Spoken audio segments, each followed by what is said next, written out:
Bienvenue sur Lumière Noire. Aujourd'hui, je vous raconte l'histoire bouleversante de Robert Dibango, un jeune Camerounais qui a tout quitté pour traverser la Méditerranée vers l'Europe. Son parcours est rempli de dangers, d'espoir et de foi inébranlable. Cette histoire prouve que Dieu peut transformer nos vies, même dans les moments les plus sombres.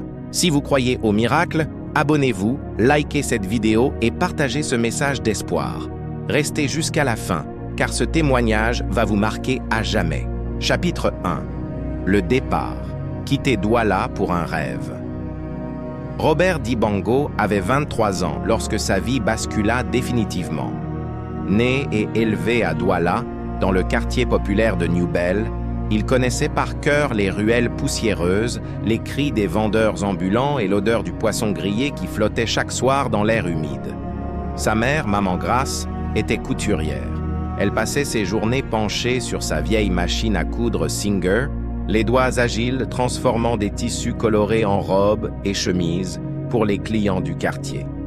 Son père était parti quand Robert avait 7 ans, avalé par l'indifférence et l'alcool, laissant Maman Grace élever seule leurs 3 enfants. Robert était l'aîné. Sur ses épaules reposait le poids des espoirs familiaux. Il avait obtenu son baccalauréat avec mention, rêvant de devenir ingénieur informatique. Mais au Cameroun, les diplômes ne garantissaient rien. Après 2 ans à chercher du travail, enchaînant les petits boulots comme vendeur de crédit téléphonique ou aide-maçon, Robert sentait l'avenir lui échapper. Ses 2 jeunes sœurs, Yvette et Chancel, le regardaient avec admiration. Elles comptaient sur lui pour réussir, pour ouvrir la voie. Mais comment réussir dans un pays où les opportunités étaient réservées aux enfants des puissants? C'est son ami d'enfance, Bertrand, qui lui avait parlé de l'Europe pour la première fois. Bertrand travaillait dans un cybercafé et passait ses journées à naviguer sur Internet, regardant des vidéos de Camerounais installés en France, en Italie ou en Allemagne. Ces hommes et femmes racontaient leur réussite, montraient leurs belles voitures, leurs maisons cossues. Là-bas, disait Bertrand, même sans diplôme, tu peux gagner en 1 mois ce qu'on gagne ici en 1 an. Robert, tu es intelligent, tu parles bien français, tu dois partir. Ici, tu vas pourrir. Au début, Robert rejetait cette idée. Sa mère lui avait toujours enseigné que la patience et la foi en Dieu ouvraient toutes les portes. Chaque dimanche, il l'accompagnait à l'église évangélique du quartier, où le pasteur criait dans son micro crachotant « Dieu a un plan pour vous, ne perdez pas espoir ». Robert voulait y croire. Il priait chaque soir, demandant à Dieu de lui montrer le chemin. Mais les mois passaient et rien ne changeait. Les factures s'accumulaient. Sa mère toussait de plus en plus, affaiblie par des années de travail acharné dans la poussière des tissus. Yvette avait dû abandonner l'école faute d'argent pour payer les frais de scolarité. Un soir de mars 2023, tout bascula. Robert rentrait d'un chantier où il avait passé la journée à porter des sacs de ciment sous un soleil écrasant pour à peine 3000 francs CFA, environ 4,50 €. En arrivant à la maison, il trouva sa mère effondrée sur le sol de leur petite cour, inconsciente. Panique. Ses sœurs pleuraient. Les voisins accoururent. On transporta Maman Grace à l'hôpital La Quintini. Le diagnostic tomba comme un coup près. Insuffisance cardiaque avancée. Elle avait besoin d'un traitement coûteux, d'examens, peut-être même d'une opération. Le médecin annonça un montant astronomique, 800 000 francs CFA, soit plus de 1200 €. Robert sentit le monde s'écrouler. Où trouver une telle somme? Il emprunta à droite et à gauche, vendit le peu qu'il possédait, mais ne réunit que 200 000 francs. Ce n'était pas assez. L'hôpital donna à sa mère des soins minimaux avant de la renvoyer chez elle avec une ordonnance qu'il ne pouvait pas honorer. Cette nuit-là, Robert ne dormit pas. Assis dans la cour sous le ciel étoilé de Douala, il pleurait en silence, serrant entre ses mains le chapelet que sa grand-mère lui avait offert avant de mourir. « Dieu, murmura-t-il, si tu existes vraiment, montre-moi la voie. Je ne peux pas les laisser mourir, je t'en supplie. » Le lendemain matin, Bertrand débarqua chez lui avec une proposition. Il connaissait quelqu'un, un certain monsieur Ibrahim, qui organisait des voyages vers l'Europe via la Libye. C'est dangereux, admit Bertrand, mais des milliers de personnes y arrivent chaque mois. Une fois là-bas, tu envoies de l'argent, tu sauves ta famille. Robert, c'est ta seule chance. Le prix était de 500 000 francs CFA pour le trajet jusqu'à la Libye. Puis, il faudrait trouver entre 1 000 et 2 000 euros pour la traversée en bateau vers l'Italie. C'était énorme, mais Bertrand proposa d'aider. On va cotiser au quartier. Les gens te connaissent, ils savent que tu es sérieux. Tu rembourseras une fois là-bas. Robert était déchiré. Partir signifiait abandonner sa mère malade, ses sœurs. Mais rester signifiait les regarder sombrer dans la misère. Il pria pendant 3 jours, jeûna, cherchant un signe divin. Le signe vint d'une manière inattendue. Le dimanche suivant, à l'église, le pasteur lut un passage de la Bible, Genèse 12, 1. L'Éternel dit à Abraham, « Va-t'en de ton pays, de ta patrie et de la maison de ton père, vers le pays que je te montrerai. » Les larmes coulèrent sur les joues de Robert. C'était clair. Dieu lui parlait. Il devait partir. La nouvelle fit le tour du quartier en quelques jours. Certains voisins le traitèrent de fou. « Tu vas mourir en mer comme les autres !» D'autres l'encouragèrent, voyant en lui leur propre espoir. On organisa une collecte. La communauté se mobilisa. Maman Grace, malgré sa faiblesse, fit preuve d'un courage immense. Elle savait qu'elle risquait de ne jamais revoir son fils, mais elle comprenait aussi que c'était leur seule chance de survie. « Va, mon fils, » lui dit-elle un soir, en posant sa main fragile sur sa tête. « Dieu est avec toi. Il ne t'abandonnera pas. Tu reviendras victorieux, je le sais. » En 2 semaines, Robert réunit 450 000 francs.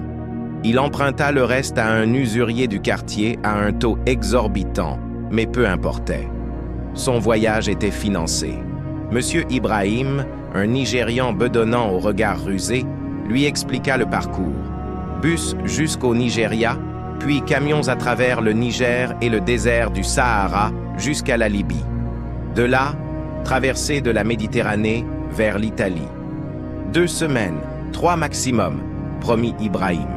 C'est sûr, j'ai déjà fait voyager des centaines de personnes. Robert signa, remit l'argent, reçut un numéro de téléphone à appeler une fois au Nigeria. Le jour du départ arriva trop vite. C'était un mercredi matin d'avril 2023. Robert se leva avant l'aube, pria une dernière fois dans leur petite cour.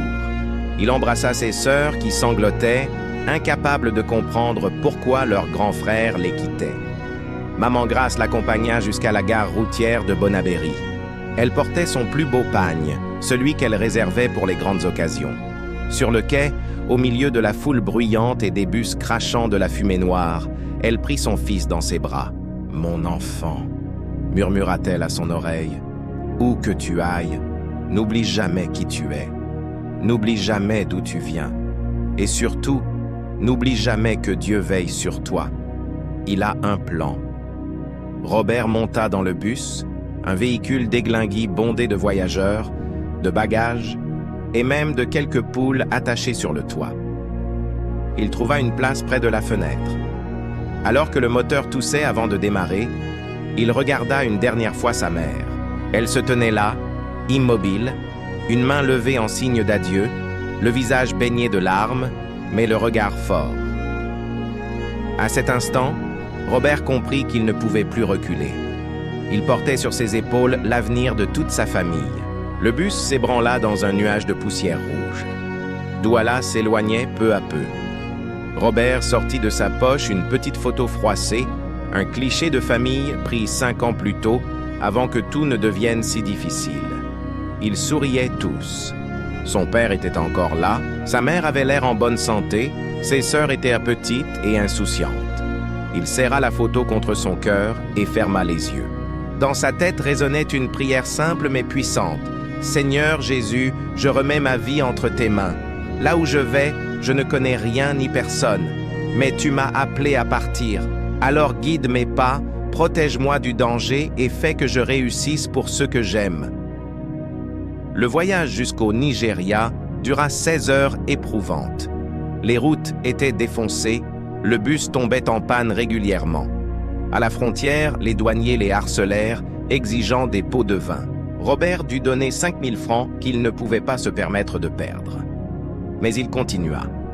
À Lagos, ville gigantesque et chaotique, il appela le numéro que M. Ibrahim lui avait donné. Un homme lui donna rendez-vous dans un quartier périphérique. Là, dans une cour poussiéreuse entourée de murs délabrés, Robert découvrit la réalité du voyage qui l'attendait. Une cinquantaine de candidats à l'exil étaient rassemblés. Camerounais, Nigérians, Sénégalais, Ghanéens, quelques Maliens, des jeunes hommes pour la plupart, mais aussi quelques femmes et même 2 adolescents qui ne devaient pas avoir plus de 16 ans. Tous partageaient le même regard, un mélange d'espoir fou et de peur sourde. Les organisateurs, des hommes durs au visage fermé, leur expliquèrent les règles. Obéissance totale, silence, pas de questions. « Vous êtes de la marchandise maintenant », leur dit l'un d'eux froidement. « Vous obéissez ou vous restez ici. » Cette nuit-là, entassés dans une pièce exiguë, les migrants parlèrent à voix basse. Robert fit la connaissance de Mamadou, un Sénégalais de Dakar qui voulait rejoindre son frère en France. Il y avait aussi Patience, une jeune Nigériane qui fuyait un mariage forcé, et Jean-Baptiste, un Camerounais de Yaoundé qui avait perdu son emploi d'instituteur. Chacun portait son fardeau, son histoire, ses raisons de tout risquer. Mais tous partageaient la même foi. Là-bas, en Europe, la vie serait meilleure. Là-bas, ils pourraient enfin respirer, travailler dignement, aider leur famille. Le lendemain, à l'aube, on les entassa dans des pick-up Toyota bâchés. 40 personnes par camion, serrées comme des sardines, sans pouvoir bouger. La chaleur était insupportable. Ils roulèrent pendant des heures à travers le Nigeria, s'arrêtant uniquement pour que les passeurs négocient aux barrages militaires et policiers. À chaque arrêt, Robert priait silencieusement.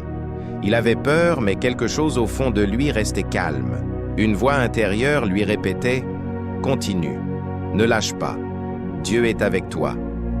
Après 3 jours de voyage infernal à travers le Nigeria puis le Niger, ils atteignirent Tagadez, ville mythique, dernière étape avant le grand désert. Là, dans des ghettos, des maisons abandonnées où s'entassaient des centaines de migrants, Robert découvrit l'ampleur du phénomène. Des milliers de personnes attendaient leur tour pour traverser le Sahara. Certains étaient là depuis des mois, à court d'argent, coincés. D'autres racontaient des histoires terrifiantes, des convois attaqués par des bandits, des gens abandonnés dans le désert, morts de soif. Robert passa 10 jours à Agadez, dans l'angoisse permanente. Son argent fondait rapidement. Il fallait payer pour manger, pour dormir, pour l'eau. Les passeurs étaient comme des prédateurs, sentant la vulnérabilité des migrants. Mais Robert tint bon. Il jeûnait parfois pour économiser. Le soir, il retrouvait Mamadou et quelques autres sous un arbre rachitique. Ils priaient ensemble, chacun selon sa foi, musulmans et chrétiens, mêlés, unis par la même espérance.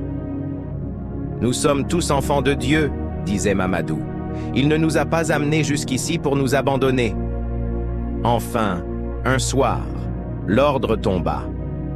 Départ dans la nuit. On les réveilla à 2 heures du matin. Une centaine de migrants furent chargés dans 5 pick-up. Robert se retrouva à l'arrière d'un Toyota, assis sur un jerrycan d'essence, serré contre une vingtaine d'autres personnes. Le ciel était d'un noir d'encre, piqué d'étoiles innombrables. Le moteur rugit et le convoi s'élança vers le nord, vers le désert du Ténéré, vers l'inconnu. Robert ferma les yeux et serra contre lui son petit sac contenant ses maigres affaires, un change de vêtements, la photo de sa famille, sa Bible de poche et le chapelet de sa grand-mère. Le désert du Sahara.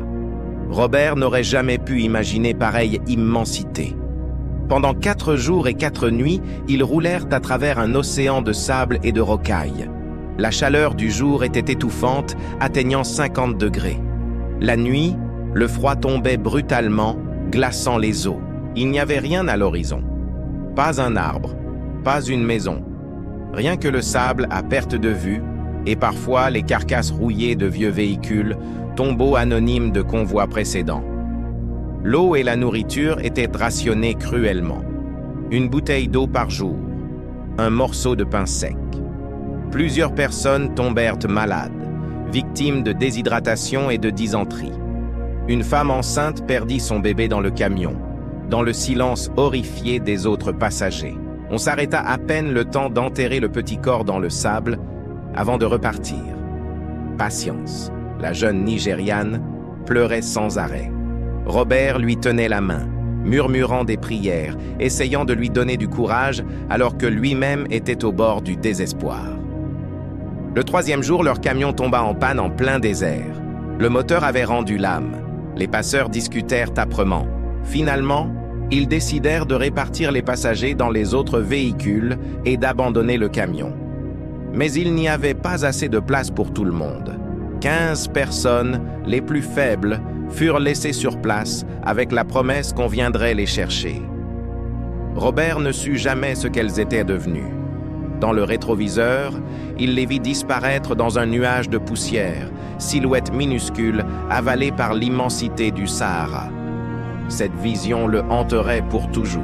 Enfin, au 5e jour, épuisés, brûlés par le soleil, assoiffés, ils franchirent la frontière libyenne. Mais au lieu du soulagement, ce fut le début d'un autre cauchemar.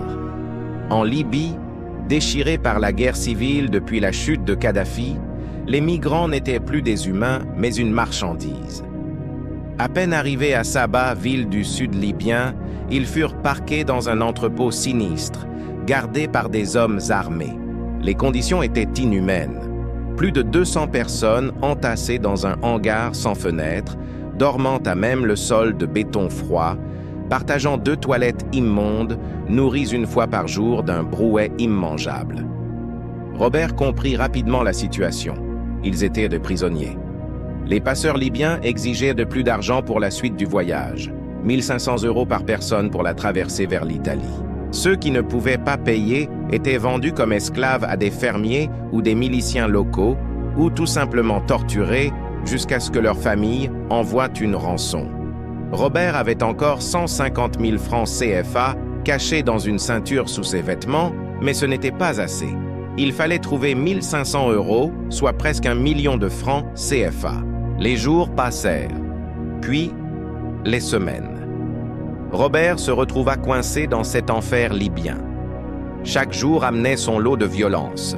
Coups, humiliations, viols. Les passeurs séparaient les femmes, qui disparaissaient pendant des heures avant de revenir brisées, le regard vide. Mamadou fut battu sauvagement parce qu'il avait osé demander de l'eau. Jean-Baptiste, l'instituteur de Yaoundé, fut vendu à un milicien pour 200 $. Robert ne le revit jamais. C'est là, dans ce hangar de Saba, au fond du désespoir, que Robert fit l'expérience la plus intense de sa foi.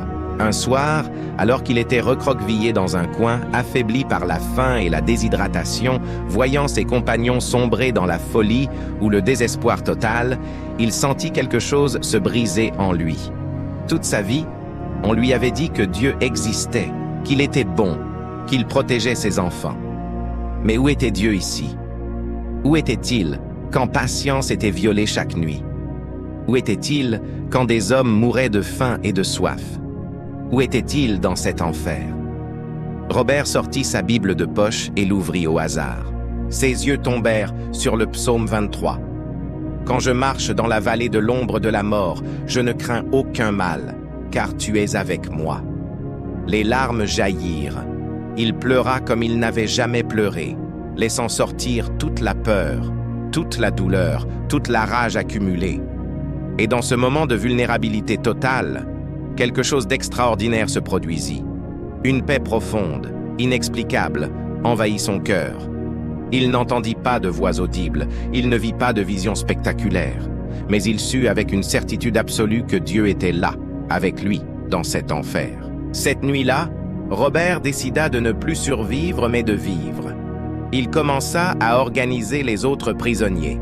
Il dirigeait des prières collectives matin et soir, réunissant chrétiens et musulmans. Il partageait sa maigre ration avec les plus faibles. Il encourageait, consolait, redonnait espoir. Les gardiens le remarquèrent. Certains le respectèrent pour son courage, d'autres le battirent pour briser son influence. Mais Robert tenait bon, puisant sa force dans une foi qui transcendait les circonstances. Au bout de 2 mois d'enfer, un miracle se produisit. La mère de Robert avait réussi, avec l'aide de l'Église et de la communauté du quartier, à réunir l'argent nécessaire. Elle vendit ses 2 machines à coudre, la télévision familiale, tous les meubles de valeur. L'Église organisa une collecte spéciale. Les voisins cotisèrent encore. En tout, ils réunirent 900 € qu'ils envoyèrent via un système de transfert informel. Ce n'étaient pas les 1500 demandés, mais les passeurs acceptèrent, impressionnés par la détermination de cette mère lointaine. Un matin de juillet 2023, 3 mois après avoir quitté Douala, Robert fut extirpé du hangar avec une trentaine d'autres chanceux ayant payé leur traversée. On les entassa dans des camions direction Tripoli, puis Sabratha, ville côtière devenue le principal point de départ vers l'Europe. Là, dans une autre prison entrepôt donnant sur la Méditerranée, ils attendirent pendant 10 jours le moment propice à la traversée. Robert pouvait voir la mer de la petite fenêtre grillagée. Cette eau bleue et calme en apparence était en réalité un cimetière liquide où des dizaines de milliers de migrants avaient péri. Les passeurs leur expliquèrent la procédure. Ils partiraient de nuit dans un Zodiac pneumatique, embarcation fragile de 12 mètres conçue pour 25 personnes, mais dans laquelle on entasserait 150 à 200 migrants. L'objectif était d'atteindre les eaux internationales à environ 20 km des côtes, où des navires de sauvetage d'ONG patrouillaient. Si tout se passait bien, ils seraient secourus en quelques heures et amenés en Italie. Si le bateau coulait avant, ils mourraient noyés. Statistiquement, un bateau sur 10 coulait. C'était la loterie la plus macabre du monde. Robert écrivit ce qu'il pensait être ses dernières lettres à sa mère et ses sœurs. Il les confia à un passeur qui promit, contre de l'argent bien sûr, de les poster si Robert ne survivait pas. Dans sa lettre, il écrivait « Maman chérie, si tu lis ces mots, c'est que je n'ai pas réussi. Pardonne-moi de t'avoir causé tant de souffrance. Sache que je t'aime plus que tout. Tu m'as donné la foi, et c'est cette foi qui m'a porté jusqu'ici. Je pars vers la mer avec la conviction que Dieu veille sur moi. S'il décide de me rappeler à lui, alors béni soit son nom. Mais je crois qu'il me gardera en vie. Je crois que je reviendrai et que je ferai votre fierté. Prends soin de tes filles. Je vous aime. » Le soir du 15 juillet 2023, ordre fut donné. Il partait cette nuit. 180 migrants, hommes, femmes, enfants, furent rassemblés sur la plage déserte de Sabratha. L'air était doux, la mer étonnamment calme. Robert regardait les étoiles. C'était peut-être la dernière fois qu'il les voyait. À côté de lui, Mamadou tremblait. Patience priait à voix haute. Des bébés pleuraient. Des hommes vérifiaient leurs gilets de sauvetage, la plupart contrefaits et inutiles. Le Zodiac les attendait, énorme bouée pneumatique grise avec un moteur hors bord. Un à un, ils embarquèrent, s'entassant dans un désordre terrifiant.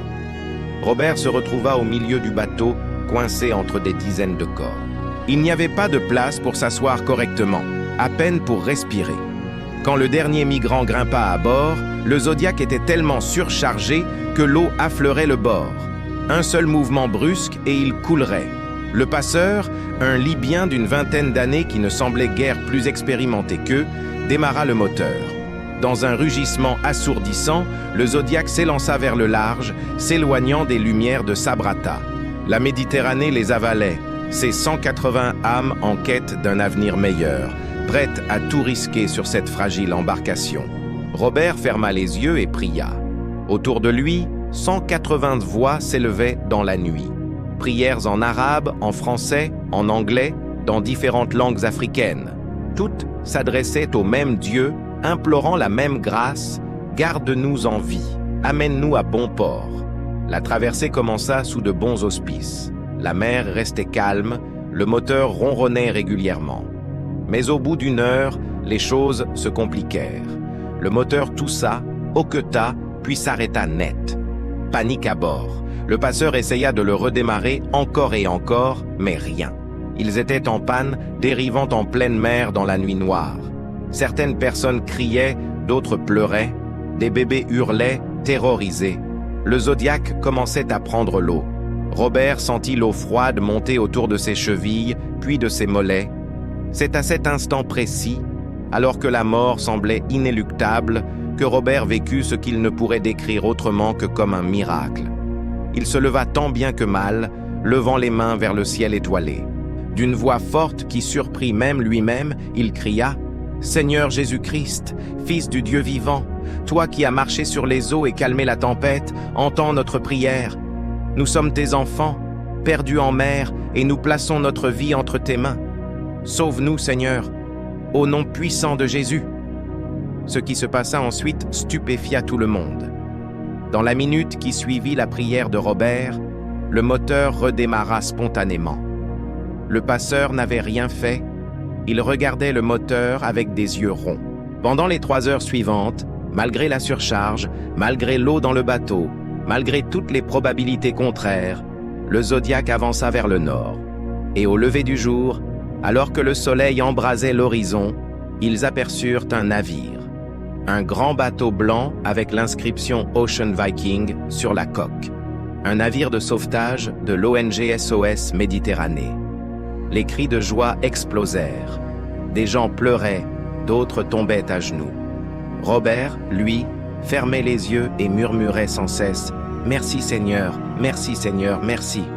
L'Ocean Viking les approcha, lança des bouées et des échelles. Un par un, épuisés mais vivants, les 180 migrants furent remontés à bord. Des couvertures, de l'eau, des soins médicaux leur furent prodigués. Robert était sauvé. Contre toute attente, il avait survécu au désert, à la prison libyenne, à la traversée de la Méditerranée. Il était en route vers l'Italie, en route vers l'Europe, en route vers son rêve. Voilà, c'était incroyable, non? L'histoire de Robert ne fait que commencer. Si vous voulez connaître la suite de son parcours en Europe et voir comment Dieu a continué à transformer sa vie, alors abonnez-vous à Lumière Noire et likez cette vidéo. Partagez ce message d'espoir autour de vous. Le chapitre 2 arrive bientôt. Ne le manquez surtout pas. Réessayez dit. Chapitre 2. L'arrivée en Europe. Entre espoir et désillusion. L'Ocean Viking mit 4 jours pour atteindre le port de Lampedusa, petite île italienne au sud de la Sicile. 4 jours pendant lesquels Robert découvrit un nouveau monde. À bord, les bénévoles de SOS Méditerranée traitaient les migrants avec une humanité qu'ils n'avaient plus connue depuis des mois. On leur donnait à manger 3 fois par jour, de vrais repas chauds. On soignait leurs blessures, leurs maladies. On leur parlait avec respect, avec douceur. Robert n'en revenait pas. Après l'enfer de la Libye, c'était comme si des anges l'avaient recueilli. Le 3e jour en mer, une psychologue française nommée Camille vint s'asseoir à côté de lui sur le pont. Robert regardait l'horizon, perdu dans ses pensées. « Comment tu t'appelles » demanda-t-elle gentiment en français. « Robert Dibango. »« D'où viens-tu, Robert ?»« Du Cameroun. »« De Douala. » Camille hocha la tête avec empathie. « Tu as traversé beaucoup d'épreuves pour arriver jusqu'ici, n'est-ce pas ?» Robert sentit les larmes monter. Il n'avait pas pleuré depuis la prison libyenne, gardant tout en lui. Mais devant cette femme bienveillante, les digues cédèrent. Il raconta tout. Sa mère malade, le désert, la prison, les tortures, la traversée. Camille l'écouta sans l'interrompre, tenant sa main. Quand il eut fini, elle lui dit quelque chose qu'il n'oublierait jamais. « Robert, tu es un survivant. Tu as une force incroyable en toi. Mais écoute-moi bien. L'Europe n'est pas le paradis qu'on t'a promis. La route sera encore longue et difficile. Tu vas faire face à la bureaucratie, au racisme, à l'indifférence, au rejet. Beaucoup de gens vont te voir comme un problème, pas comme un être humain. Mais ne perds jamais ton humanité, ne perds jamais ta foi. C'est ce qui te permettra de tenir. » Robert acquiesça gravement. Il commençait à comprendre que la traversée de la mer n'était que le début d'un autre voyage, peut-être encore plus difficile. Le 20 juillet 2023, l'Ocean Viking accosta au port de Lampedusa. Robert foula pour la première fois le sol européen. C'était un moment étrange, surréaliste. Après des mois de souffrance, après avoir frôlé la mort tant de fois, il était là. L'Europe, le rêve de tant d'Africains. Mais l'accueil fut glacial. Des policiers italiens, le visage fermé, les attendèrent sur le quai. On les fit descendre en file indienne, encadrés comme des criminels. On les conduisit dans un hotspot, centre de premier accueil qui ressemblait davantage à une prison qu'à un lieu d'accueil. Le hotspot de Lampedusa était un complexe de préfabriqués entouré de grillages et de barbelés. Des centaines de migrants s'y entassaient dans des conditions précaires, pas assez de lits, douches communes immondes, nourriture insuffisante. Mais comparé à la Libye, c'était presque supportable. Au moins, ils étaient en sécurité. Au moins, ils n'étaient plus battus. Robert passa 2 semaines à Lampedusa, dans l'attente d'être enregistré et d'obtenir ses premiers documents. Le processus était kafkaïen. Heures d'attente pour quelques minutes d'entretien, formulaires en italien qu'il ne comprenait pas, fonctionnaires débordés et souvent hostiles. Finalement, Robert fut enregistré et reçut un document provisoire lui permettant de demander l'asile en Italie. On lui donna 75 € et un billet de bateau pour la Sicile, puis un billet de train pour Rome. Là-bas, lui dit un fonctionnaire, vous vous présentez à la Questura, la préfecture de police, pour continuer votre demande d'asile. Et c'est tout. Pas d'accompagnement, pas d'explication détaillée. Juste un billet et un papier. Robert se retrouva libre mais perdu, ne sachant absolument pas ce qu'il devait faire ni où aller. Le voyage jusqu'à Rome prit une journée entière. Dans le train bondé, Robert observait par la fenêtre ce pays étrange qui était désormais le sien, du moins temporairement. Les paysages italiens défilaient. Collines verdoyantes, villages pittoresques, villes animées. Tout était si différent de l'Afrique. Les routes étaient larges et lisses, les maisons solides et propres. Les gens dans le train étaient bien habillés, plongés dans leur smartphone. Personne ne lui parlait. Certains le regardaient avec méfiance, d'autres détournèrent le regard. Robert se sentait invisible. Rome, la ville éternelle. Robert sortit de la gare Termini complètement dépassé. Le bruit, les gens qui couraient dans tous les sens, les voitures, les tramways, les motos qui zigzaguaient, c'était un chaos organisé qu'il ne comprenait pas. Avec ses 75 € en poche et son sac à dos élimé, il ressemblait à ce qu'il était. Un migrant fraîchement débarqué, perdu dans une ville immense. Il demanda son chemin à plusieurs personnes qui l'ignorèrent ou ne comprenaient pas son français.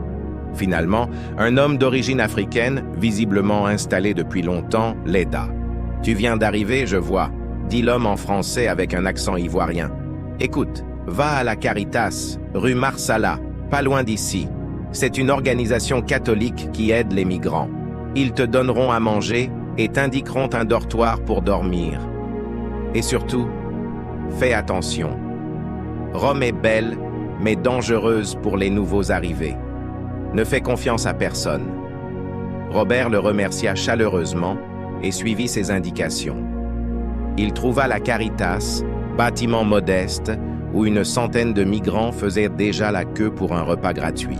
Il se mit en ligne, attendit 2 heures, reçut une assiette de pâtes et du pain. C'était son premier vrai repas en Italie. À la Caritas, Robert rencontra d'autres migrants, certains arrivés depuis des mois, d'autres depuis des années. Leurs récits étaient décourageants. « L'Italie ne veut pas de nous », disait un Sénégalais nommé Omar. « Tu peux demander l'asile, mais ça prend 2-3 ans pour avoir une réponse. Pendant ce temps, tu n'as le droit ni de travailler légalement, ni de louer un appartement, ni d'ouvrir un compte en banque. Tu survis dans la rue, tu fais des petits boulots au noir, tu dépends de la charité, et même si tu obtiens l'asile, trouver un vrai travail est presque impossible. Ils ne veulent pas d'Africains. » Robert refusait d'être découragé. « J'ai survécu au désert et à la mer, se disait-il. Je survivrai à ça aussi. Dieu ne m'a pas amené jusqu'ici pour rien. Il suivit les conseils qu'on lui donna. Se présenter à la questura pour enregistrer sa demande d'asile. Mais là encore, le système était impitoyable. La questura était assaillie par des centaines de demandeurs chaque jour. Il fallait arriver avant 5 heures du matin pour avoir une chance d'être reçu. Robert dormait dans un dortoir surpeuplé géré par une association, se levait à 3 heures du matin, marchait 2 heures jusqu'à la questura, faisait la queue pendant des heures sous le soleil d'été romain pour se faire dire « Revenez demain, on n'a plus de place ». Cela dura 3 semaines. 3 semaines pendant lesquelles Robert s'accrocha à sa foi comme à une bouée de sauvetage. Chaque matin, avant de partir pour la questura, il s'isolait dans un coin du dortoir et priait pendant 1 heure. Il lisait sa Bible de poche, recopiait des versets dans un petit cahier que lui avait donné un bénévole. Son verset préféré était devenu Philippiens 4:13. « Je puis tout par celui qui me fortifie ». Il le répétait comme un mantra dans les moments de découragement. Un dimanche matin, Robert décida de chercher une église. Il avait besoin de retrouver une communauté, de prier avec d'autres, de se sentir moins seul. Il demanda aux autres migrants africains du dortoir. « Va à l'église Sant'Egidio », lui dirent-ils. « C'est une communauté catholique très active avec les migrants.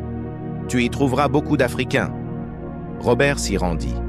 L'église était magnifique, vieille de plusieurs siècles, avec des fresques et des dorures partout. Mais ce qui toucha Robert, ce n'était pas la beauté du lieu, c'était la chaleur des gens. La messe était célébrée en italien, mais avec des chants en plusieurs langues africaines. Il y avait des Érythréens, des Nigérians, des Congolais, des Camerounais. Après la messe, tout le monde se réunissait dans une salle adjacente pour un repas communautaire. Robert fut accueilli à bras ouverts. On lui posa des questions sur son parcours, on l'écouta, on l'encouragea. Une femme âgée italienne, bénévole de la communauté, lui serra la main en disant « Benvenuto, welcome, bienvenue. Ici, tu es chez toi.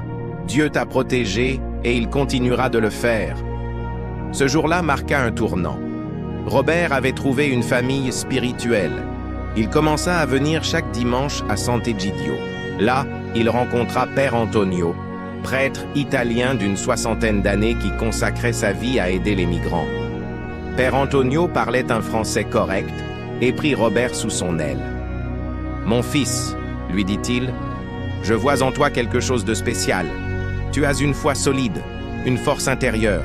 Ne la perds pas. L'Italie est dure avec les migrants, c'est vrai. Mais Dieu a un plan pour toi ici. » Père Antonio aida Robert à naviguer dans le labyrinthe administratif italien. Grâce à ses contacts, Robert put enfin être reçu à la questura et déposer officiellement sa demande d'asile. Il reçut un permis de séjour temporaire valable 6 mois, renouvelable en attendant la décision sur sa demande d'asile. Ce document lui donnait théoriquement le droit de travailler, mais dans la pratique, aucun employeur ne voulait embaucher un demandeur d'asile sans papier définitif. C'était le cercle vicieux dans lequel des milliers de migrants étaient repiégés. Les mois passèrent. L'été 2023 laissa place à l'automne, puis à l'hiver. Robert survécut en faisant des petits boulots au noir, livraison à vélo pour des pizzerias, chargement de camions au marché aux fruits de nuit, ménage dans des restaurants. Il gagnait 20-30 euros par jour quand il trouvait du travail, rien du tout les mauvais jours. Il envoyait tout ce qu'il pouvait à sa mère au Cameroun, 50 euros par mois en moyenne, soit 33 000 francs CFA. Ce n'était pas grand-chose, mais au Cameroun, cela faisait une différence. Maman Grace utilisait cet argent pour acheter ses médicaments, pour payer les frais scolaires de ses sœurs qui avaient pu retourner à l'école, pour acheter de la nourriture. Elle était fière de son fils.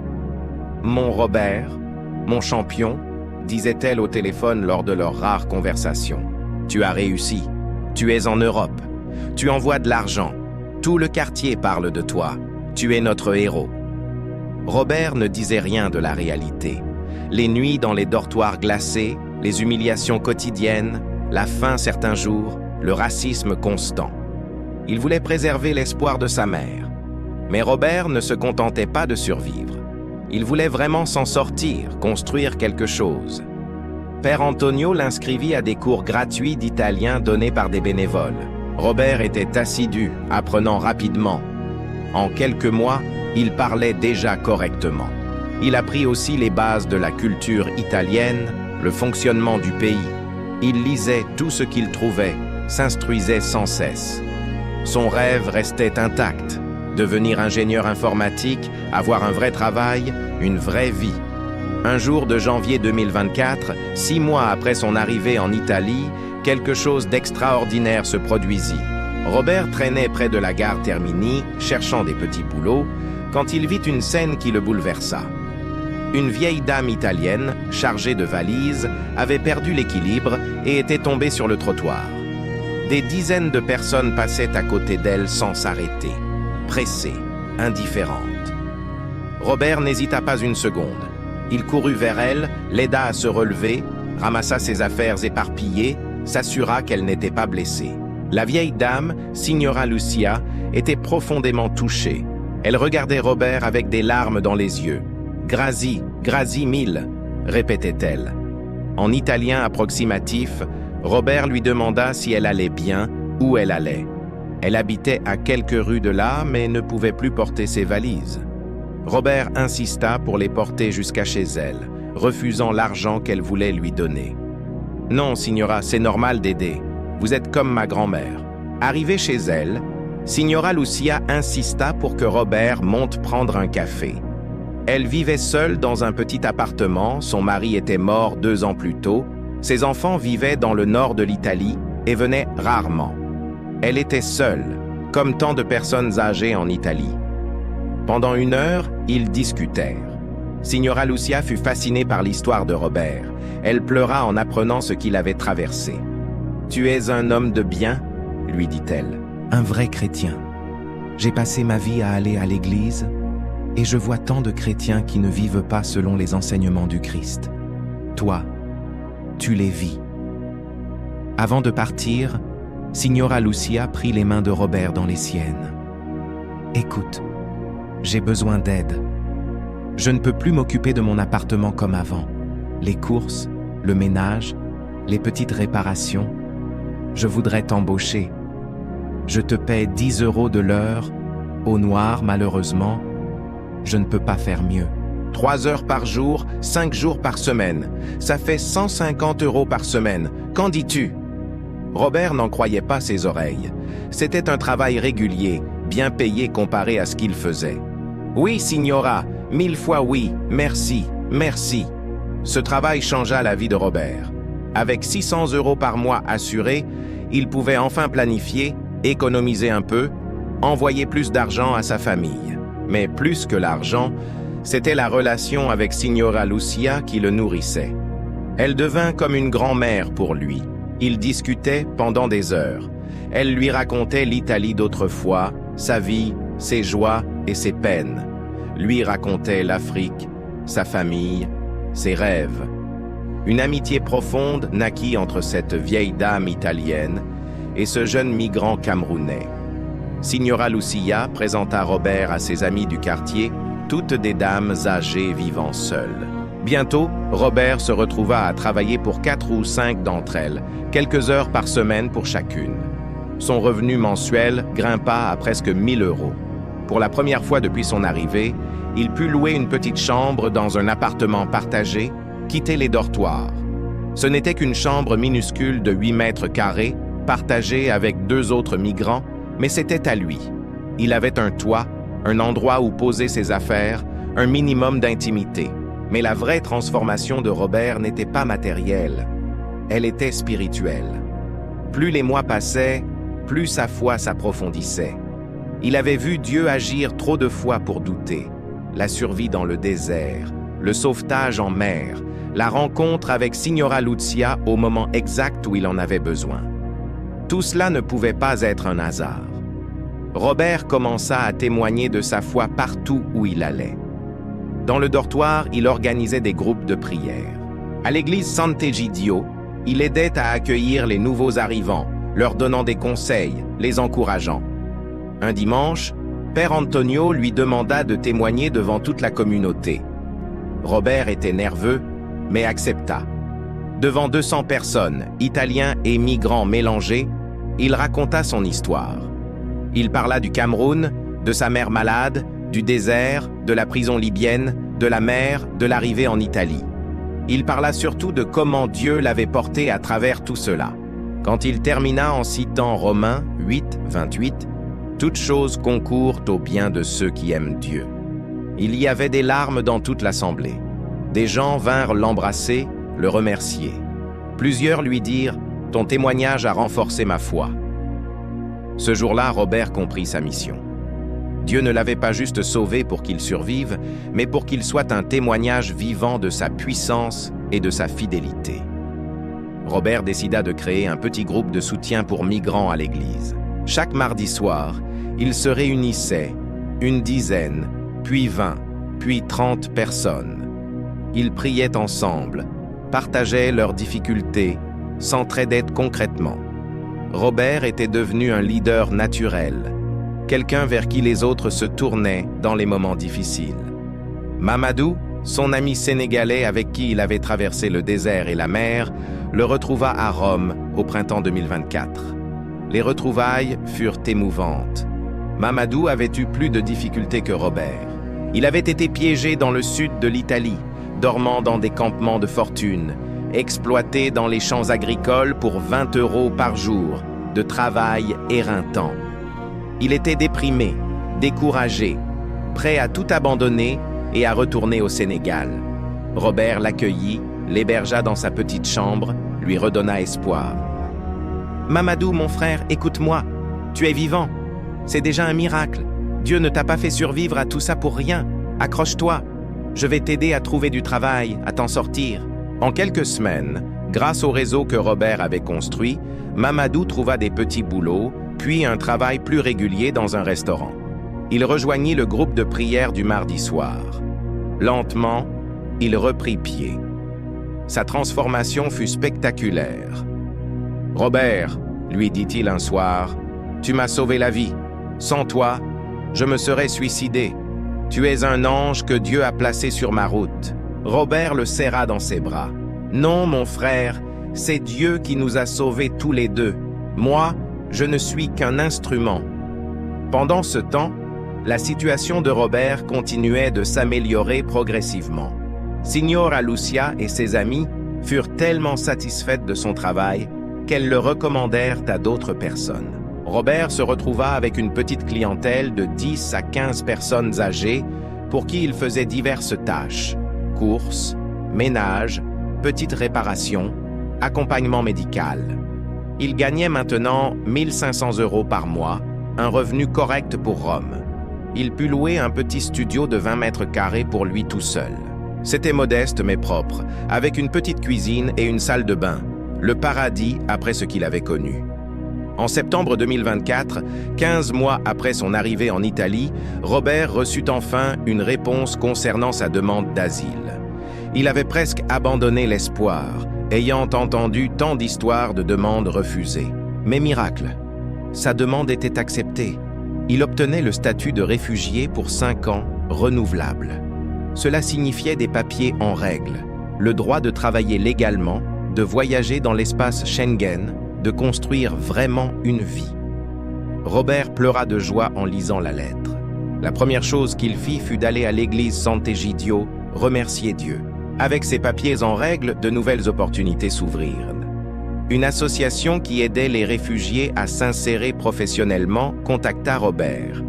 Ils avaient entendu parler de lui, de son sérieux, de son engagement communautaire.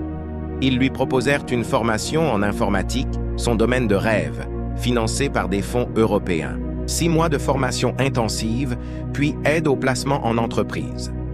Robert n'hésita pas une seconde. Il s'inscrivit, réorganisa son emploi du temps pour continuer à travailler pour ses clientes âgées tout en suivant la formation. Les mois suivants furent intenses. Robert se levait à 5 heures du matin, faisait ses courses et ménages pour ses clientes jusqu'à midi, puis partait en formation de 14 heures à 19 heures. Il rentrait épuisé, étudiait encore le soir, dormait 5 à 6 heures, recommençait. Mais il adorait ça. Enfin, il apprenait ce qu'il avait toujours voulu apprendre: la programmation, le développement web, la gestion de bases de données.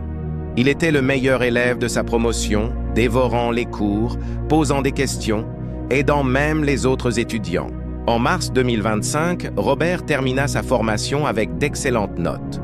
Un mois plus tard, grâce à l'association, il obtint un entretien dans une petite entreprise italienne de développement web. L'entretien se passa merveilleusement bien. Le patron, Marco, un Italien d'une quarantaine d'années, fut impressionné par le parcours et la détermination de Robert. « Vous savez, » lui dit Marco à la fin de l'entretien, « normalement je ne devrais pas vous embaucher. Vous n'avez pas d'expérience professionnelle dans le domaine, mais je vois en vous quelque chose de spécial, une force, une volonté. Je vais vous donner votre chance. Stage de 3 mois, 1200 € net par mois. Si ça marche, on vous embauche en CDI. » Robert ne dormit pas de la nuit. Son premier vrai travail dans son domaine. 23 mois après avoir quitté Douala, après avoir traversé l'enfer du désert et de la mer, après avoir survécu dans les rues de Rome, il allait enfin vivre de sa passion. Le lendemain, il appela sa mère. C'était la première fois depuis longtemps qu'elle entendait autant de joie dans sa voix. « Maman, j'ai trouvé un travail, un vrai travail, dans l'informatique, ce dont j'ai toujours rêvé. Je vais pouvoir vous aider davantage. Yvette et Chancel pourront faire de bonnes études. Tu pourras te soigner correctement. Maman, on a réussi. Dieu a tenu sa promesse. » Maman Grace pleurait au téléphone. « Mon fils, mon champion, tu vois, je te l'avais dit. » Dieu avait un plan. Toute cette souffrance n'était pas vaine. Il te préparait pour ce moment. Continue à l'honorer. Continue à rester humble et reconnaissant. Et n'oublie jamais d'aider ceux qui sont derrière toi sur le chemin. Robert promit. Il savait que sa réussite n'était pas juste pour lui. Elle devait servir à inspirer et aider d'autres migrants. Le stage se passa exceptionnellement bien. Robert se révéla être un programmeur talentueux, travailleur acharné, toujours volontaire pour les tâches difficiles. Au bout de 2 mois, Marco lui proposa un CDI avec un salaire de 1800 € net par mois. Robert accepta, évidemment. Pour la première fois de sa vie, à 25 ans, il avait un vrai emploi, un vrai salaire, une vraie perspective d'avenir. Il pleura dans les toilettes de l'entreprise ce jour-là, submergé par la gratitude. Avec son nouveau salaire, Robert put aider sa famille de manière significative. Il envoyait 500 € par mois au Cameroun, 330 000 francs CFA. Sa mère put enfin se faire opérer du cœur, une opération qui lui sauva la vie. Ses sœurs purent continuer leurs études dans de bonnes conditions. Yvette voulait devenir avocate, Chancel médecin. Avec l'aide de Robert, leur rêve devenait possible. Le quartier de New Bell parlait de Robert Dibango comme d'un héros, un exemple pour toute la jeunesse. Mais Robert ne se contentait pas de réussir professionnellement. Sa foi et son engagement communautaire restaient au centre de sa vie. Il continuait à animer le groupe de soutien pour migrants chaque mardi soir, qui comptait maintenant 50 à 60 participants réguliers. Il visitait les dortoirs et centres d'accueil, parlant aux nouveaux arrivants, leur donnant espoir et conseils pratiques. Il collectait des vêtements et de la nourriture pour les plus démunis. Il était devenu une figure respectée de la communauté africaine de Rome. En juin 2025, 2 ans après son arrivée en Italie, Père Antonio proposa à Robert de témoigner lors d'une grande conférence sur la migration organisée au Vatican. L'événement réunissait des évêques, des ONG, des politiques, des journalistes. Robert était terrifié à l'idée de parler devant tant de gens importants, mais il accepta. C'était une opportunité de donner une voix aux millions de migrants invisibles, de montrer leur humanité, leur courage, leur foi. Le jour de la conférence, Robert monta sur scène dans une salle immense du Vatican face à 500 personnes. Il portait son meilleur costume, acheté avec ses économies pour l'occasion. Pendant 20 minutes, il raconta son histoire avec une émotion brute et authentique. Il parla des raisons qui poussent les jeunes Africains à partir, non pas par facilité, mais par désespoir face au manque d'opportunités. Il parla de l'horreur du voyage, le désert qui tue, la Libye qui torture, la mer qui engloutit. Il parla de l'Europe qui accueille si mal ceux qui ont tout risqué pour venir. Mais surtout, il parla d'espoir et de foi. « Messieurs, mesdames, dit-il pour conclure, « Je ne suis pas devant vous aujourd'hui par ma propre force. Je suis là parce que Dieu m'a porté à chaque étape. Dans le désert, quand j'allais mourir de soif, Dieu m'a gardé en vie. En Libye, quand j'étais torturé, Dieu m'a donné la force de tenir. En mer, quand notre bateau coulait, Dieu a envoyé des sauveteurs. En Italie, quand j'étais seul et perdu, Dieu m'a envoyé des anges sous la forme de Signora Lucia et de Père Antonio. Aujourd'hui, je suis ingénieur informatique. Je vis dignement, j'aide ma famille et j'aide d'autres migrants. Ce n'est pas un succès personnel. C'est la preuve que Dieu peut transformer nos vies, même dans les circonstances les plus terribles. Mon message aux jeunes Africains qui rêvent de partir, oui, la route est dangereuse, mais si Dieu vous appelle à partir, il vous protégera. Et mon message aux Européens, nous, migrants, ne sommes pas un problème à résoudre. Nous sommes des êtres humains avec des rêves, des talents, une foi. Donnez-nous une chance et nous contribuerons à vos sociétés. L'ovation fut debout. Des gens pleuraient dans la salle. Après la conférence, des dizaines de personnes vinrent serrer la main de Robert, le remercier, prendre ses coordonnées. Un journaliste de la RAI, télévision publique italienne, lui demanda une interview. Un producteur de documentaire voulait raconter son histoire. Une fondation proposait de financer une association que Robert pourrait créer pour aider les migrants. Tout se bousculait trop vite. Robert était dépassé mais reconnaissant. Dans les semaines qui suivirent, l'histoire de Robert fit le tour des médias italiens et même internationaux. Des articles parurent dans les journaux, des reportages à la télévision. Robert devrait essayer d'être malgré lui une figure médiatique, un visage humain sur la question migratoire souvent déshumanisée. Certains le critiquaient, l'accusant d'encourager l'immigration illégale. D'autres le célébraient comme un exemple d'intégration réussie. Robert essayait de rester humble au milieu de tout ce bruit, se rappelant les paroles de sa mère. « N'oublie jamais d'où tu viens ». En juillet 2025, Robert prit une décision importante. Avec l'argent qu'il avait économisé et grâce au soutien de la fondation qu'il avait contactée, il créa une petite association. Lumière d'espoir, Light of Hope. La mission était simple mais puissante. Accompagner les migrants nouvellement arrivés en Italie dans leurs démarches administratives, leur insertion professionnelle et leur intégration sociale. Mais surtout, leur redonner espoir et dignité. Robert louait un petit local dans le quartier d'Esquilino, zone multiculturelle de Rome, où il tenait des permanences 3 fois par semaine. L'association démarra modestement. Robert travaillait le jour dans son entreprise informatique, puis passait ses soirées et week-ends à aider les migrants. Mamadou devint son bras droit, gérant les aspects logistiques. Patience, la jeune Nigériane qui avait traversé la mer avec eux et qui s'était reconstruite à Rome, s'occupait d'accompagner spécifiquement les femmes migrantes, souvent victimes de violences et de traite. D'autres volontaires rejoignirent l'équipe. Des Italiens sensibilisés à la cause, d'autres migrants qui voulaient aider, des étudiants en travail social. En quelques mois, Lumière d'Espoir aida plus de 200 personnes. Des dossiers d'asile bien préparés, des CV rédigés, des cours d'italien gratuits, des mises en relation avec des employeurs potentiels, des accompagnements médicaux et psychologiques.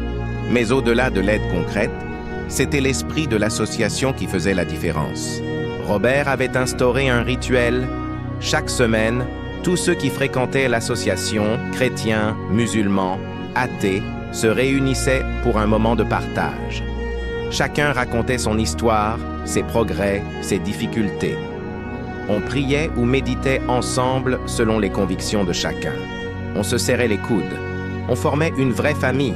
Signora Lucia, désormais âgée de 82 ans, était la plus fière supportrice de Robert. Malgré sa santé déclinante, elle venait régulièrement au local de l'association, apportant des gâteaux faits maison, discutant avec les migrants en italien simple. « Robert est comme mon petit-fils », disait-elle à qui voulait l'entendre. « Il m'a sauvé de la solitude, et moi je l'ai aidé un peu. Maintenant, regardez ce qu'il est devenu. Un exemple pour nous tous, Italien, émigrants.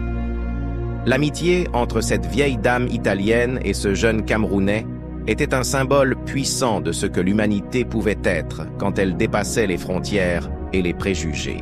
À l'automne 2025, Robert reçut un appel qui allait changer sa vie encore une fois. C'était le ministère de l'intégration italien. Une responsable lui expliqua qu'il cherchait des médiateurs culturels, des personnes issues de l'immigration qui pourraient servir de pont entre les institutions italiennes et les communautés migrantes. Le profil de Robert était idéal. On lui proposait un poste à mi-temps, compatible avec son travail d'ingénieur, bien rémunéré et avec une vraie influence sur les politiques migratoires. Robert accepta sans hésiter. C'était une opportunité de changer les choses à plus grande échelle. Dans son nouveau rôle, Robert participait à des réunions avec des fonctionnaires, des élus, des responsables de centres d'accueil. Il apportait le point de vue des migrants, expliquait leur réalité, leurs besoins, leur potentiel. Il proposait des solutions concrètes basées sur son expérience. Certains l'écoutaient avec intérêt, d'autres avec méfiance. Mais lentement, sa voix portait. Des petits changements commençaient à se produire. Amélioration des conditions dans certains centres d'accueil, simplification de procédures administratives, programme pilote d'insertion professionnelle. Pendant ce temps, sa famille au Cameroun prospérait grâce à son soutien constant. Maman Grace, remise de son opération, avait repris son activité de couturière avec une nouvelle machine moderne que Robert lui avait achetée. Elle employait maintenant 2 apprentis et gagnait correctement sa vie. Yvette, 19 ans, était en 2e année de droit à l'université de Douala, brillante étudiante déterminée à devenir avocate des droits humains. Chancel, 17 ans, préparait son baccalauréat avec d'excellentes notes, rêvant de devenir pédiatre. Les 3 femmes de la vie de Robert réalisaient leurs rêves grâce à son sacrifice et sa réussite. En décembre 2025, 2 ans et demi après son arrivée en Italie, Robert prit l'avion pour la première fois de sa vie. Destination, Douala. Avec ses papiers de réfugié et un visa de retour garanti, il pouvait enfin rentrer voir sa famille. L'émotion était indescriptible. Quand l'avion décolla de Rome, Robert regarda par le hublot cette ville qu'il avait adoptée, qui lui avait tant donné après lui avoir fait tant souffrir. Il pensa à tout le chemin parcouru, du désert de sable au désert urbain, de la prison libyenne au dortoir surpeuplé, du Zodiac surchargé à l'avion confortable. Quel voyage incroyable! L'atterrissage à Douala fut un moment de pure grâce. Quand Robert sortit de l'avion et posa le pied sur le tarmac camerounais, il tomba à genoux et embrassa le sol. Il était de retour chez lui, vivant, victorieux. À l'aéroport, toute sa famille l'attendait. Maman Grace, Yvette, Chancel, mais aussi des dizaines de voisins, d'amis, de membres de l'église. Ce fut une explosion de joie, des cris, des pleurs, des embrassades sans fin. Maman Grace serrait son fils, comme si elle ne voulait plus jamais le lâcher. « Mon enfant, tu es revenu, tu es revenu, Dieu soit loué !» Le quartier de New Bell organisa une fête en l'honneur de Robert. Toute la communauté était là. Le pasteur de l'église donna une cérémonie spéciale de remerciement à Dieu. Robert témoigna devant plusieurs centaines de personnes, racontant son parcours, insistant sur le rôle central de la foi. « Mes frères, mes sœurs, dit-il d'une voix forte, je suis la preuve vivante que Dieu peut transformer nos vies. Je n'étais rien, juste un jeune sans avenir. J'ai traversé l'enfer, littéralement. J'ai failli mourir 100 fois, mais Dieu m'a protégé. Aujourd'hui, je suis ingénieur en Italie. Je gagne bien ma vie, j'aide ma famille, j'aide d'autres migrants. Ce n'est pas ma réussite, c'est celle de Dieu à travers moi. » Il poursuivit avec un message nuancé pour les jeunes du quartier. « Beaucoup d'entre vous rêvent de partir en Europe. Je comprends, moi aussi j'ai rêvé. Mais écoutez-moi bien, le voyage est mortel. Des milliers meurent chaque année. Et même si vous survivez, l'Europe n'est pas le paradis. C'est difficile, très difficile. Si vous pouvez construire votre avenir ici, faites-le. Mais si Dieu vous appelle vraiment à partir, si vous n'avez vraiment pas d'autre option, alors préparez-vous bien, partez en ayant la foi et ne perdez jamais votre humanité. Et surtout, si vous réussissez là-bas, n'oubliez jamais ceux que vous avez laissés derrière vous. Aidez-les à s'en sortir aussi. Pendant les 2 semaines que Robert passa au Cameroun, il multiplia les interventions. Il parla dans des écoles, des églises, des centres de jeunesse. Il raconta son histoire, répondit aux questions, donna des conseils. Il rencontra aussi des familles qui préparaient le départ d'un de leurs membres. Il leur expliqua les réalités, les dangers, mais aussi les possibilités si tout se passait bien. Il donna ses coordonnées à plusieurs jeunes, leur promettant de les aider s'ils arrivaient en Italie. Robert était devenu un pont entre 2 mondes, entre l'Afrique et l'Europe. Avant de repartir pour Rome, Robert eut une longue conversation avec sa mère. Ils étaient assis dans la petite cour de la maison familiale, sous le même ciel étoilé où Robert avait tant prié avant son départ. « Maman, lui dit-il, je veux que tu saches quelque chose. Tout ce que j'ai accompli, je le dois à toi. C'est toi qui m'as donné la foi. C'est toi qui m'as appris à ne jamais abandonner, à toujours faire le bien même quand c'est difficile. Sans ton éducation, sans tes prières, je ne serais pas là aujourd'hui. » Maman Grace sourit, des larmes coulant sur ses joues. « Mon fils, tu m'honores. Mais tu sais ce qui me rend le plus fier? Ce n'est pas ton travail d'ingénieur, ce n'est pas l'argent que tu envoies, c'est ce que tu es devenu comme homme. Tu aurais pu devenir aigri, dur, égoïste après tout ce que tu as vécu. Mais non, tu es resté bon, généreux, plein de foi. Tu utilises ta réussite pour aider les autres. C'est ça qui compte. Promets-moi de toujours rester comme ça, même si tu deviens riche et célèbre. » Robert promit, serrant les mains ridées de sa mère. « Je te le promets, maman, je n'oublierai jamais qui je suis ni d'où je viens. » Le retour en Italie fut étrange. Robert regardait Rome avec des yeux neufs après son séjour au Cameroun. Il voyait maintenant cette ville non plus comme un lieu hostile, mais comme son nouveau chez lui. Il avait 2 patries maintenant, le Cameroun de son cœur et l'Italie de son présent. Il appartenait aux 2 mondes et c'était une richesse, pas une contradiction. Robert comprenait qu'il était appelé à être ce pont, cette voix qui rappelle aux Européens l'humanité des migrants et aux Africains les réalités de l'Europe. En janvier 2026, presque 3 ans après son départ de Douala, Robert fit un bilan de son parcours. Professionnellement, il excellait dans son travail d'ingénieur informatique et avait même obtenu une promotion avec une augmentation de salaire. Son association Lumière d'Espoir avait aidé plus de 500 personnes et commençait à recevoir des subventions publiques.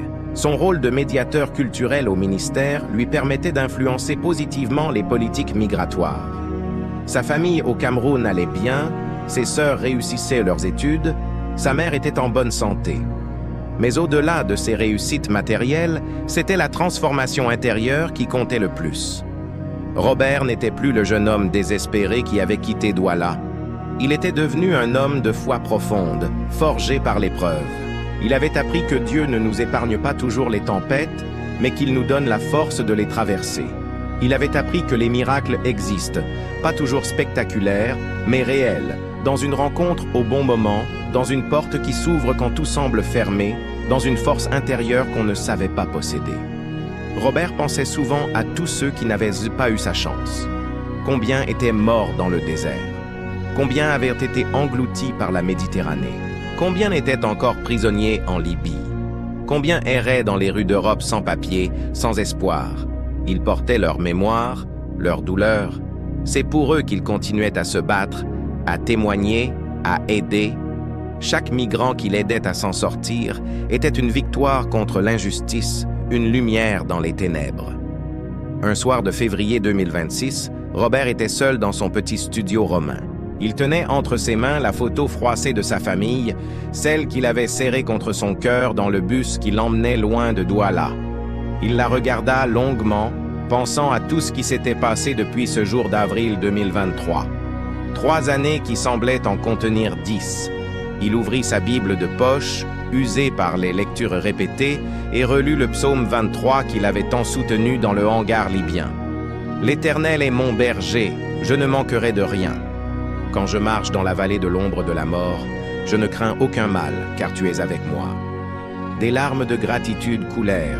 Robert tomba à genoux et pria. « Seigneur, merci. Merci de m'avoir protégé. Merci de m'avoir guidé. Merci de ne jamais m'avoir abandonné même quand je doutais. Je sais maintenant pourquoi tu m'as fait traverser tout cela. C'était pour que je devienne un témoin de ta fidélité, une lumière pour ceux qui sont encore dans les ténèbres. Je te consacre ma vie, Seigneur. Utilise-moi comme tu veux. Que ma réussite ne serve pas seulement à moi, mais à glorifier ton nom et à aider mes frères et sœurs qui souffrent encore. Je ne suis plus à moi-même, je suis à toi. » Cette nuit-là, Robert dormit d'un sommeil profond et paisible. Il rêva qu'il était de retour dans le zodiaque sur la Méditerranée, mais cette fois, la mer était calme et scintillante sous un soleil radieux. Le bateau n'était plus surchargé. Tous les migrants souriaient. Une lumière dorée les enveloppait, et une voix douce mais puissante résonnait. « N'aie pas peur, je suis avec toi, toujours. » Robert se réveilla avec la certitude absolue que cette voix était réelle, que Dieu lui parlait vraiment, lui confirmant qu'il était sur le bon chemin. Les mois suivants, l'histoire de Robert continua à inspirer.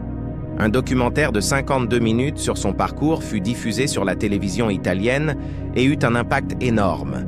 Des milliers de personnes écrivirent à Robert, le remerciant d'avoir changé leur vision sur les migrants. Des écoles l'invitaient à venir témoigner. Des politiciens le consultaient. Des médias internationaux le sollicitaient. Robert gérait tout cela avec humilité, veillant à toujours ramener la gloire à Dieu et à rester connecté à la base, aux migrants dans le besoin. Mamadou, son fidèle ami, lui dit un jour « Robert, tu te rends compte? Tu es devenu une célébrité. Mais tu sais ce qui est fou? Tu es resté le même, toujours simple, toujours disponible, toujours humble. Comment tu fais? » Robert sourit. « Mon frère, quand tu as connu le désert, la prison, la faim, tu n'oublies jamais. Ces épreuves t'ancrent dans la réalité. Et puis, je me rappelle toujours ce que dit la Bible, que celui qui se glorifie dans le Seigneur. Ce n'est pas moi qui suis grand, c'est Dieu qui est grand en moi. » En mai 2026, Robert reçut une invitation extraordinaire. L'Union africaine organisait un sommet sur la jeunesse et la migration à Addis Abeba, en Éthiopie. Robert était invité comme témoin et expert. C'était une reconnaissance immense. Il s'envola donc pour l'Éthiopie, premier voyage en Afrique depuis son retour au Cameroun. À Addis Abeba, il rencontra des jeunes de tout le continent, des responsables politiques, des intellectuels. Il témoigna de son parcours, mais surtout il écouta. Il découvrit que des millions de jeunes Africains vivaient les mêmes frustrations que lui autrefois, l'absence d'opportunités, la corruption, le sentiment que leur avenir était ailleurs. Dans son discours devant l'Assemblée, Robert fut direct. « Mesdames et messieurs les dirigeants africains, avec tout le respect que je vous dois, vous êtes en partie responsables de l'exode de notre jeunesse. Tant que nos pays n'offriront pas d'opportunités réelles, tant que la corruption régnera, tant que les jeunes diplômés ne trouveront pas de travail, ils continueront à partir. Certains mourront en route, d'autres survivront comme moi. Mais tous nous partirons avec un sentiment d'échec collectif. Vous pouvez construire des murs, renforcer les frontières, ça ne changera rien. La vraie solution est de créer des conditions pour que nos jeunes puissent réussir chez eux, dans leur pays, sur leur continent. » Le discours créa une onde de choc. Certains dirigeants furent choqués, d'autres applaudirent. Mais Robert avait dit la vérité, une vérité que peu osaient exprimer aussi clairement. Les jeunes présents l'acclamèrent, le remerciant d'avoir été leur voix. Dans les jours qui suivirent, Robert rencontra individuellement plusieurs chefs d'État et ministres. Certains voulaient sincèrement comprendre et améliorer la situation, d'autres cherchaient juste à améliorer leur image. Mais Robert savait que la graine était plantée. Le changement prendrait du temps, mais il viendrait. De retour à Rome, Robert réalisa qu'il était devenu malgré lui une figure publique importante. Mais il refusait de se laisser griser. Chaque semaine, il retournait dans les dortoirs où il avait lui-même dormi, dans les centres d'accueil surpeuplés. Il s'asseyait avec les nouveaux arrivants, écoutait leurs histoires, leur redonnait espoir. « Je suis passé par où vous passez, » leur disait-il. « Je sais que c'est dur, mais accrochez-vous, gardez votre foi. Dieu a un plan pour vous. Vous ne le voyez peut-être pas maintenant, mais je vous promets que dans quelques années, vous regarderez en arrière et vous verrez comment tous les morceaux se sont assemblés. » En septembre 2026, Signora Lucia tomba gravement malade. À 83 ans, son cœur fatigué lâchait. Robert était à son chevet chaque jour, lui tenant la main, priant avec elle, la remerciant pour tout ce qu'elle avait fait. Un soir, alors que Robert lui lisait un psaume, Signora Lucia ouvrit les yeux et lui dit faiblement: « Robert, mon petit, tu as été le plus beau cadeau de ma vieillesse. Dieu t'a mis sur mon chemin pour me rappeler l'essentiel, l'amour, la générosité, la foi. Tu m'as redonné un sens à ma vie. Merci. » Quelques jours plus tard, Signora Lucia s'éteignit paisiblement.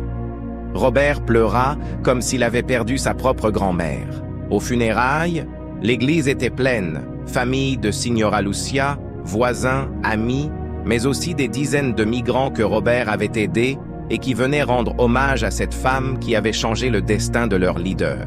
Robert prononça l'éloge funèbre, racontant comment une simple rencontre, un simple geste de bonté de Signora Lucia avait changé sa vie et, par ricochet, celle de centaines d'autres personnes. « Signora Lucia m'a appris, dit-il, la voix brisée par l'émotion, que l'amour ne connaît pas de frontières, que la bonté est universelle, que nous sommes tous frères et sœurs. Elle incarnait l'Évangile dans sa vie quotidienne. Elle est maintenant auprès de Dieu, mais son exemple vit en moi et vivra à travers tous ceux que j'aiderai. » À la surprise générale, Signora Lucia avait laissé un testament dans lequel elle léguait 50 000 € à l'association Lumière d'Espoir de Robert. C'était toutes ses économies, son dernier acte de générosité. Robert utilisa cet argent pour ouvrir un deuxième local d'accueil dans un autre quartier de Rome et pour créer un fonds d'aide d'urgence pour les migrants en situation critique. Il nomma ce fonds Fondo Lucia en son honneur. L'héritage de Signora Lucia continuait à faire des miracles. En fin d'année 2026, presque 4 ans après son départ de Douala, Robert fit un dernier bilan. Son association avait aidé plus de 1000 personnes. Son travail de médiateur culturel avait contribué à améliorer les conditions d'accueil dans plusieurs centres. Professionnellement, il était devenu chef de projet dans son entreprise. Financièrement, il avait même pu acheter un petit appartement de 2 pièces, devenant propriétaire. Sa famille au Cameroun prospérait. Yvette était en dernière année de droit. Chancel avait été acceptée en médecine. Maman Grace dirigeait maintenant un petit atelier de couture employant 5 personnes. Mais surtout, Robert avait trouvé sa voie, son purpose comme disent les Anglais. Il savait maintenant pourquoi Dieu l'avait fait passer par toutes ces épreuves. Pour qu'il devienne une lumière dans les ténèbres, une voie pour les sans-voix, un pont entre les mondes. Chaque jour, il recevait des messages de migrants qu'il avait aidés et qui s'en sortaient. L'un avait trouvé un travail stable, l'autre avait obtenu ses papiers, un troisième avait pu faire venir sa famille. Chaque message était une victoire, une preuve que Dieu continuait à œuvrer à travers lui. Robert Dibango n'était plus ce jeune homme désespéré qui avait quitté Douala en avril 2023. Il était devenu un homme accompli, un leader communautaire, un témoin vivant de la fidélité de Dieu. Son histoire prouvait qu'aucune situation n'est désespérée, que la foi peut déplacer des montagnes, que l'amour et la solidarité peuvent transformer des vies. Du quartier de Noubel à Douala au bureau du ministère à Rome, du désert du Sahara aux conférences internationales, du Zodiac surchargé aux studios de télévision, Robert avait parcouru un chemin incroyable. Et il n'avait pas fini. Ses rêves continuaient à grandir. Il voulait étendre son association dans d'autres villes italiennes, puis dans d'autres pays européens. Il voulait créer un programme pour aider les jeunes Africains à développer leurs projets dans leur propre pays, offrant une alternative à la migration. Il voulait écrire un livre racontant son histoire pour inspirer des millions de personnes. Il voulait continuer à témoigner de sa foi, montrant au monde que Dieu est vivant et actif dans nos vies. Un soir, Robert était sur le balcon de son appartement, regardant les toits de Rome illuminés sous le ciel étoilé. Il pensait à tout le chemin parcouru, à tous ceux qui l'avaient aidé, à tous ceux qui l'avaient pu aider à son tour. Il leva les yeux vers les étoiles, les mêmes qui brillaient sur Douala, sur le désert, sur la Méditerranée, partout dans le monde. Ces étoiles témoignaient de l'immensité de Dieu, de sa présence partout, toujours. Robert sourit, le cœur rempli de paix et de gratitude. « Merci Seigneur », murmura-t-il. « Merci pour tout. Le voyage continue. Je suis prêt. Conduis-moi où tu veux. Je te suis. » Et dans le silence de la nuit romaine, Robert savait avec une certitude absolue que son histoire n'était pas juste la sienne. C'était l'histoire de milliers de migrants qui, comme lui, refusaient d'abandonner leurs rêves. C'était l'histoire de tous ceux qui, malgré l'adversité, continuaient à croire en un avenir meilleur. C'était surtout l'histoire de la fidélité de Dieu qui ne nous abandonne jamais, même dans les moments les plus sombres. Robert Dibango était la preuve vivante que Dieu peut encore changer nos vies, transformer nos épreuves en victoire, faire de nous des lumières dans les ténèbres. Son histoire continuait à s'écrire, jour après jour, vie après vie transformée. Et quelque part entre Douala et Rome, entre l'Afrique et l'Europe, entre le passé douloureux et l'avenir prometteur, Robert marchait dans la lumière, guidé par la foi, porté par l'espoir, animé par l'amour. Un migrant devenu symbole d'espoir, un survivant devenu source d'inspiration, un homme ordinaire devenu témoignage extraordinaire de ce que Dieu peut faire quand on lui fait confiance. Quelle histoire extraordinaire, n'est-ce pas? Robert Dibango nous a montré que peu importe d'où on vient, peu importe les obstacles, avec la foi en Dieu, tout est possible. Son parcours prouve que nos épreuves ne sont pas des fins, mais des commencements, que Dieu transforme notre douleur en victoire. Si cette histoire vous a touché, si elle a renforcé votre foi, alors abonnez-vous à Lumière Noire, likez cette vidéo et partagez ce message d'espoir autour de vous. Commentez en nous disant comment Dieu a changé votre vie. Ensemble, continuons à être des lumières dans les ténèbres. Que Dieu vous bénisse abondamment. Réessayez.